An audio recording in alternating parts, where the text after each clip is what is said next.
Perkenalkan, nama saya Aprilianti. Saya mahasiswi semester 7 Program Studi Manajemen Bisnis Politeknik Negeri Medan. Pada video kali ini, saya akan memberi informasi tentang proses atau tahapan analisis faktor menggunakan aplikasi SPSS. Baik, di sini sudah ada data yang akan kita gunakan. Sekarang kita akan buka aplikasi SPSS.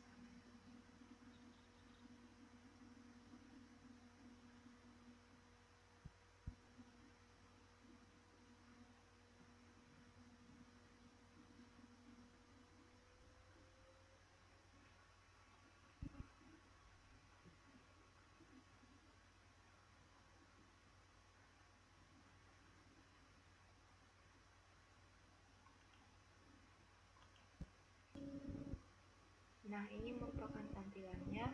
Pastikan data view dan variabel view-nya masih kosong. Oke, kita akan memindahkan data ini ke SPSS. Oke, kita ke variabel view, kita isi name-nya.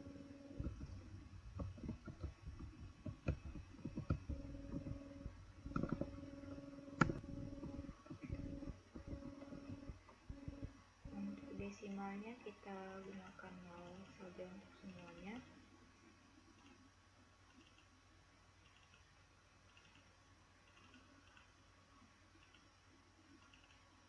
Untuk label kita isi dengan keterangan di sampingnya.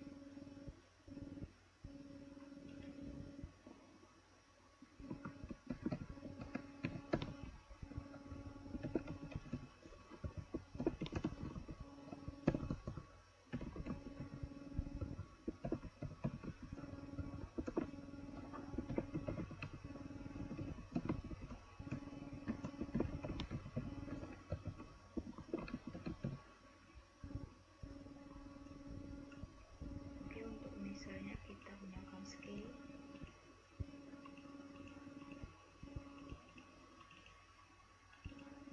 Nah, kita ke data view, tampilannya akan seperti ini.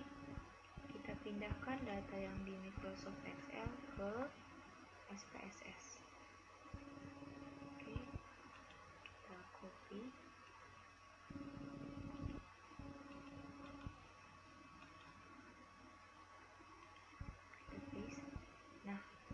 Datanya sudah berada di SPSS. Sekarang akan kita lakukan tahap analisis faktor. Kita ke analyze, dimension reduction, kita ke vector, kemudian semuanya kita pindahkan ke sebelah kanan. Kita ke descriptive, initial solution, klik KMO and Bartlett test, kemudian anti-image, continue, extraction, ini sudah pas. Sekarang kita tinggal tambahin script plot, continue. Oke, sekarang kita ke rotation, pairing max, ini sudah pas, continue, scores, save as variables, regression, continue. Oke, kita klik OK. Nah, ini merupakan tabel outputnya. Baik, kita akan bahas satu persatu.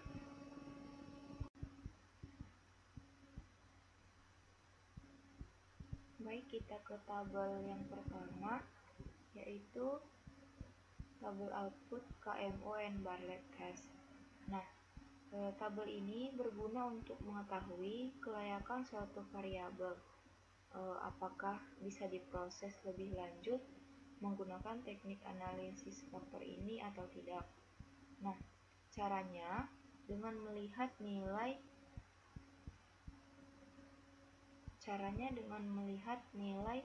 KMO MSA. Nah, Peraturannya itu, jika nilai KMOMSA-nya lebih besar dari 0,5, maka teknik analisis faktor dapat dilanjutkan. Nah, berdasarkan dari hasil yang telah diperoleh, itu nilai KMOMSA-nya senilai 0,612. Itu lebih besar dari 0,5. Maka analisis faktor dalam penelitian ini dapat dilanjutkan karena memenuhi persyaratan pertama. Yang kedua ialah tabel output anti-image matrix. Anti-image matrix ini berguna untuk mengetahui dan menentukan variabel mana yang layak digunakan dalam analisis faktor. Kita perhatikan di bagian anti-image correlation. Pada tabel ini terdapat kode huruf A, ini ya. Nah, yang artinya tanda Measures of Sampling Adequacy atau MSA.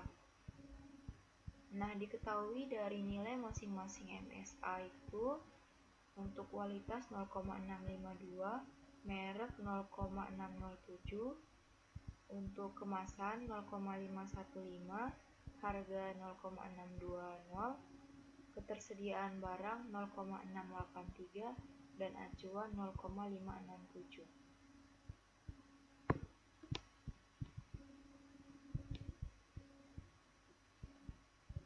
Nah, persyaratan yang harus dipenuhi dalam analisis faktor adalah nilai MSA-nya itu harus lebih besar dari 0,5.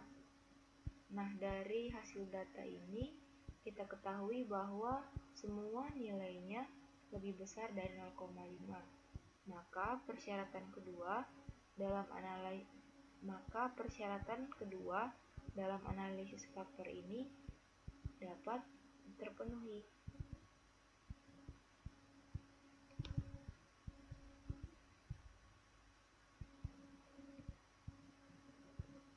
Oke, selanjutnya yang ketiga itu tabel output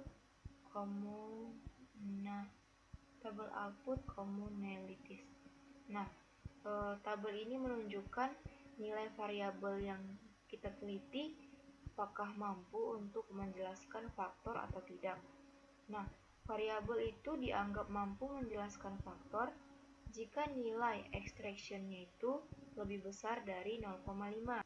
Berdasarkan tabel ini, diketahui nilai extraction untuk semua variabel itu lebih besar dari 0,5. Dengan demikian, bisa kita simpulkan bahwa semua variabel dapat dipakai untuk menjelaskan faktor. Selanjutnya kita ke tabel output yang keempat, yaitu total variance explained. Nah, tabel ini menunjukkan nilai masing-masing variabel yang dianalisis. Dalam penelitian ini ada 6 variabel, maka terdapat 6 komponen. Nah, ada dua macam analisis untuk menjelaskan suatu varian, yaitu initial eigenvalue dan extraction sums of square loading.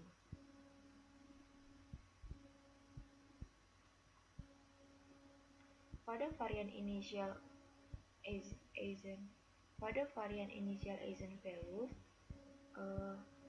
menunjukkan faktor yang terbentuk. Apabila semua faktor dijumlahkan, maka itu menunjukkan jumlah variabel, yaitu 6. Nah, jika ini semua kita jumlahkan, maka hasilnya 6. Nah, sedangkan bagian extraction sums of square loadings menunjukkan jumlah variasi atau banyaknya faktor yang dapat terbentuk pada hasil output di atas. Sedangkan pada bagian extraction sums of square loadings menunjukkan jumlah variasi atau banyaknya faktor yang dapat terbentuk. Nah, di sini ada dua, yaitu 2,153 dan 1,702.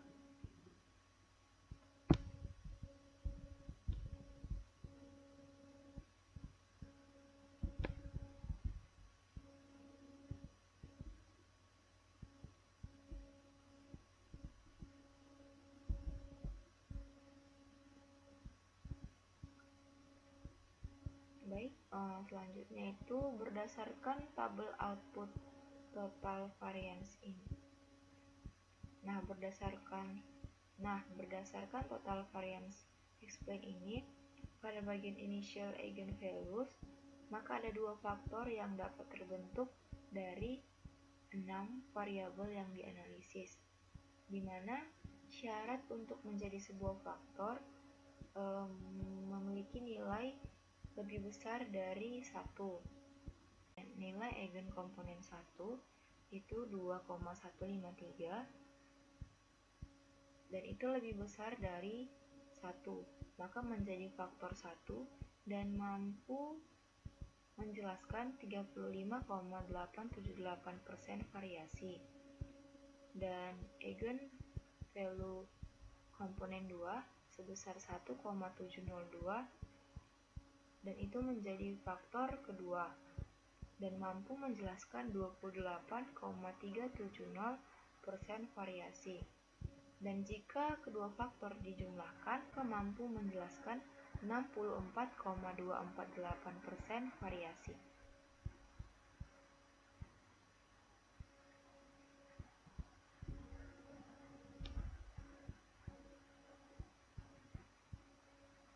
Selanjutnya yaitu script plot. Script plot ini dapat menunjukkan jumlah faktor yang terbentuk. Caranya dengan melihat titik yang memiliki nilai eigenvalue-nya itu lebih dari 1. Pada gambar ini terdapat dua komponen yang memiliki nilai eigenvalue-nya lebih dari 1, yaitu komponen pertama dan komponen kedua. Maka dapat diartikan bahwa dua faktor yang terbentuk. Hanya dua faktor yang terbentuk. Oke, selanjutnya kita ke tabel output komponen matriks.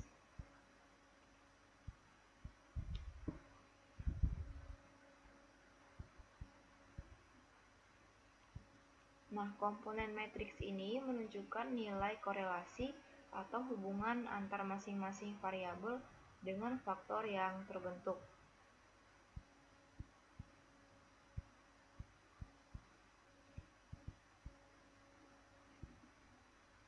Misalnya dari variabel kualitas terlihat nilai korelasi pada faktor pertama itu sebesar 0,674 dan pada faktor kedua senilai negatif 0,349 dan begitu seterusnya untuk melihat nilai korelasi setiap variabel. Selanjutnya kita ke tabel output rotate komponen matriks. Oke, untuk memastikan suatu variabel masuk dalam kelompok faktor mana, maka dapat ditentukan dengan melihat nilai korelasi terbesar antar variabel dengan faktor atau komponen yang terbentuk. Baik, di sini akan saya jelaskan hasil analisis faktor model rotasi. Untuk variabel kualitas, nilai korelasi variabel ini dengan faktor pertama itu 0,638 dan faktor kedua negatif 0,411. Karena nilai korelasi faktor kedua lebih kecil dari nilai faktor pertama, maka kualitas termasuk kelompok faktor pertama. Dan untuk variabel merek, nilai korelasi variabel ini dengan faktor 1 itu 0,762 dan dengan faktor 2 0,398. Faktor pertama itu lebih besar dari faktor kedua, maka merek termasuk ke komponen pertama. Dan untuk variabel kemasan, nilai korelasi variabel ini dengan faktor pertama itu negatif 1, nilainya itu negatif 0,156, dan untuk faktor kedua 0,775. Nah, karena nilai korelasi faktor kedua lebih besar dari faktor pertama, maka kemasan termasuk kelompok komponen kedua. Oke, yang keempat itu ada variabel harga. Nah, nilai korelasi variabel ini dengan faktor 1 itu 0,700, dan untuk faktor 2 negatif 0,362. Maka karena nilai korelasi variabel faktor pertama itu lebih besar, maka harga termasuk komponen faktor pertama. Kemudian variabel ketersediaan barang. Nilai korelasi variabelnya itu dengan faktor 1 senilai 0,780, dan untuk faktor 2 0,179. Karena nilai korelasi 0,780 itu lebih besar dan itu berada di faktor pertama, maka ketersediaan barang termasuk kelompok faktor pertama. Dan yang terakhir itu adalah variabel acuan. Nah, nilai korelasi variabelnya itu di faktor pertama 0,194 dan di faktor kedua 0,784. Karena nilai korelasi faktor kedua lebih besar, maka variabel acuan itu termasuk kelompok faktor kedua. Tabel output yang terakhir ialah tabel komponen transformation matrix.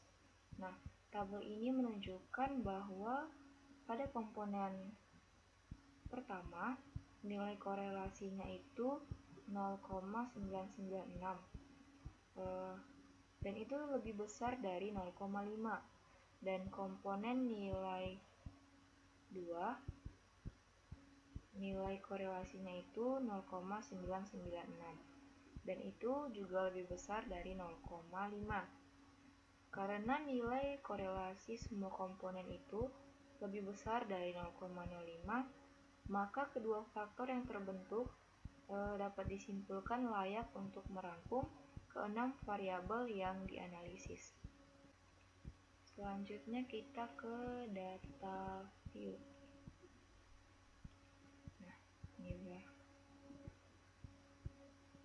Nah, ini ada variabel baru dengan nama fact1_1 dan fact2_1. Variabel ini adalah faktor skor dari faktor 1, dan variabel yang ini adalah faktor skor dari faktor 2.